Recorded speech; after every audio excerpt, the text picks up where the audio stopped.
My earliest memories are of my mother reading the scriptures to me by the light of an oil lamp. She loved the prophets. One night she looked at me and said something I never forgot.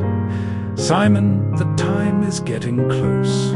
She read the promise from Genesis that a ruler would come from Judah. She read the timeline written by the prophet Daniel. Then she smiled and said, "Simon, by the time you are a man, the Messiah may already be here, perhaps 30 years, perhaps less." Years passed. My parents died before they ever saw that day, but their words stayed with me. The prophet said the time was near, and I wondered if I might live to see it. So I traveled to Jerusalem for the holy day.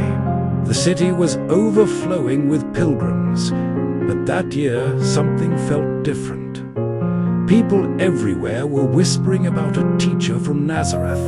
Some said he healed the blind, others said he raised the dead, and some whispered one word, Messiah. One morning I heard shouting in the streets. A crowd surrounded a man condemned by Rome. He had been beaten terribly, yet people were still arguing about who he was. I was only passing by, but the soldiers grabbed me. They forced me to carry the cross behind him. For a moment, I walked only a few steps behind the man called Jesus of Nazareth. I stayed. I watched them nail him to the cross, and even then he prayed for them.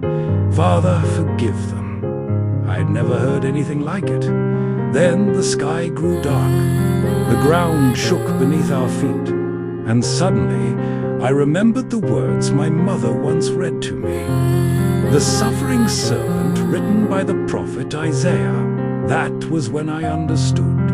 The prophets were not speaking about some distant time. They were speaking about that day.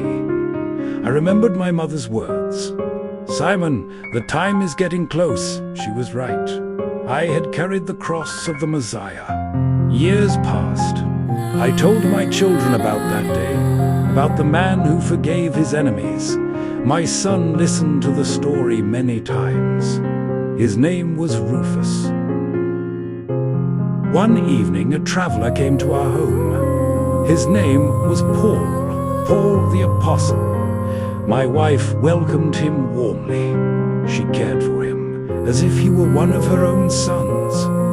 Years later, Paul wrote to believers in Rome. In that letter, he greeted my son Rufus. He called him a brother in the Lord. And he said Rufus's mother had been like a mother to him as well. My mother once told me the Messiah would come in our lifetime. She never lived to see that day, but I did. And the story she once read to me became the story I passed on to my son.